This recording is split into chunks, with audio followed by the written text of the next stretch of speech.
आज की इस वीडियो में हम डिस्कस करेंगे सीपीसी के order 11 which deals with discovery and inspection. Discovery and inspection means documents की डिस्कवरी करना या डॉक्यूमेंट्स की इंस्पेक्शन करना, चाहे वो प्लेंटिफ के द्वारा हो चाहे या डिफेंडेंट के द्वारा हो, ऑपोजिट पार्टी के डॉक्यूमेंट्स के डिस्कवरी या इंस्पेक्शन करने के लिए। ठीक है, तो ये ऑर्डर जो है 11 वो डॉक्यूमेंट्स के रिगार्डिंग भी है और interrogatories means series of questions के भी रिगार्डिंग है। प्लेंटिफ के कुछ क्वेश्चंस हो सकते हैं डिफेंडेंट से, या फिर डिफेंडेंट के कुछ क्वेश्चंस हो सकते हैं प्लेंटिफ से। सो बेसिकली ऑर्डर 11 क्या कहना चाहती है, अगर ऑपोजिट पार्टी से इशू फ्रेम होने के पहले हमें किसी डॉक्यूमेंट्स की डिस्कवरी या इंस्पेक्शन करवानी है, या फिर हमें ऑपोजिट पार्टी से कुछ क्वेश्चंस के आंसर्स पूछने हैं, तो वो ऑर्डर 11 में आती है।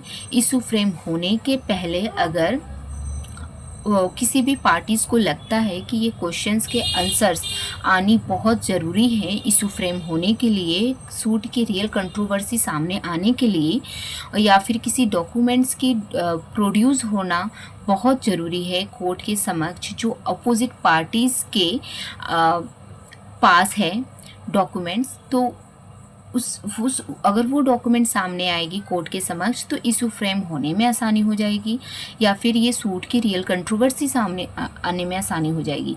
तो ऐसी दोनों स्थिति में ऑर्डर 11 एप्लीकेबल होती है। ऑर्डर 11 प्लेंटिफ या डिफेंडेंट दोनों के द्वारा ही फाइल किया जाता है, लेकिन ये एप्लीकेशन इन रिटन फाइल करनी होती है कोर्ट में।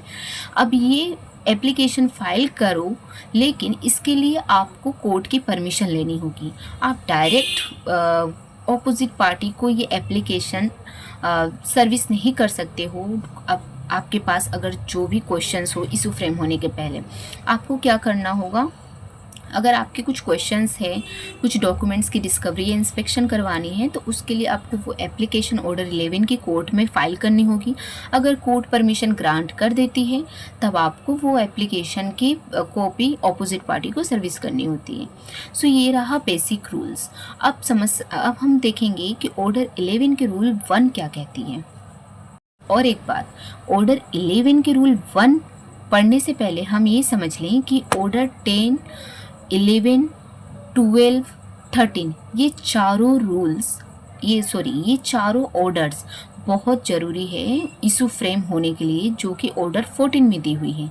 ये चारों रूल इशू फ्रेम होने के पहले की बात कही गई है कि अगर इशू फ्रेम होने के पहले ये आपकी प्रॉब्लम है, कंट्रोवर्सी सामने लाने के, रियल पॉइंट ऑफ कंट्रोवर्सी क्या है वो समझने के लिए, तो ये ऑर्डर एप्लीकेबल होंगी इशू फ्रेम होने के पहले। ठीक है, नाउ लेट्स सी ऑर्डर 11 के रूल 1 क्या कहती है। सो ऑर्डर 11 जो कि सेक्शन 30 में भी बताई हुई है डिस्कवरी एंड इंस्पेक्शन की। सो ऑर्डर 11 के रूल 1 क्या कहती है, discovery by interrogatories means series of questions. अगर किसी भी सूट के फैक्ट के रिगार्डिंग कोई भी क्वेश्चंस हो और वो क्वेश्चंस प्लेंटिफ के द्वारा पूछी जानी हो या फिर डिफेंडेंट के द्वारा, तो वो अपने इंटरोगेटरीज एप्लीकेशन के द्वारा कोर्ट की परमिशन लेकर पूछ सकते हैं। सो लेट्स सी रूल 1 क्या कहती है।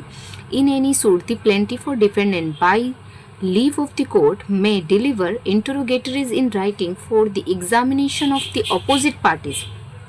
ऑपोजिट पार्टी की एग्जामिनेशन करने के लिए वो इन रिटेन इंट्रोगेटरीज कोर्ट की परमिशन के द्वारा डिलीवर कर सकती है। ठीक है, ऑपोजिट पार्टी को। मान लो कि प्लेंटिफ के पास कुछ क्वेश्चंस है जो डिफेंडेंट ने रिटन स्टेटमेंट फाइल किया, उसमें वो एक्चुअल पक्ष कौन सा है, वो कुछ भी उस रिटन स्टेटमेंट के रिगार्डिंग कुछ क्वेश्चंस हो जो जिसे प्लेंटिफ को क्लेरिफाई नहीं हो पा रहा है, तो प्लेंटिफ क्या करेगी, उस क्वेश्चंस को क्लेरिफाई करने के लिए कोर्ट में एक एप्लीकेशन लगाएगी, इंटरोगेटरीज एप्लीकेशन। ठीक है, examination of the opposite party means मान लो डिफेंडेंट की एग्जामिनेशन। ये अगर डिफेंडेंट के द्वारा क्वेश्चन पूछा जाता तो ऑपोजिट पार्टी कौन होता, प्लेंटिफ, लेकिन यहाँ पे हमने बताया एग्जाम्पल दिया प्लेंटिफ का, तो यहाँ पे मान लो ऑपोजिट पार्टी मीन्स डिफेंडेंट से ये क्वेश्चंस पूछा जा रहा है इंटरोगेटरीज के द्वारा। तो ऐसी स्थिति में और एनी वन और मोर ऑफ सच पार्टीज मान लो ऑपोजिट पार्टी एक से ज़्यादा हो तो सारे ऑपोजिट पार्टी से पूछा जा रहा है या फिर एक ऑपोजिट पार्टी से। And such interrogatories when delivered shall have a note at the foot thereof stating which of such interrogatories each of such person is required to answer. Interrogatories application में आपको क्या करना होगा कि आपको actually कौन से पार्टीज से क्वेश्चंस पूछ रहे हो उस पार्टीज का नाम लिख देना होगा नीचे, उस एप्लीकेशन के नीचे फुट पे, ठीक है। नाउ प्रोवाइजो क्या दिया हुआ है, provided that no party shall deliver more than one set of interrogatories to the same party. किसी भी सेम पार्टी को आप एक से ज़्यादा इंट्रोगेटरीज की कॉपीज सेट नहीं दे सकते हो without the order of the court के परमिशन के बिना। Provided that also that interrogatories which do not relate to any matters in question in the suit shall be deemed irrelevant, notwithstanding that they might be admissible on the oral examination of a witness।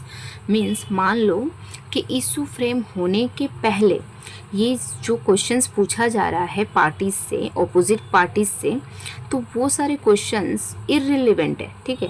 वो अभी ज़रूरत नहीं है, suit के लिए वो ज़रूरत नहीं है, चाहे वो अगर क्रॉस एग्जामिनेशन के लिए रेलिवेंट हो ना हो डजेंट मैटर, लेकिन अभी अगर सूट के लिए, सूट के इशू फ्रेम करने के लिए रेलिवेंट नहीं है तो वो सारे एडमिसेबल नहीं करेंगी कोर्ट इंटरोगेटरीज एप्लीकेशन।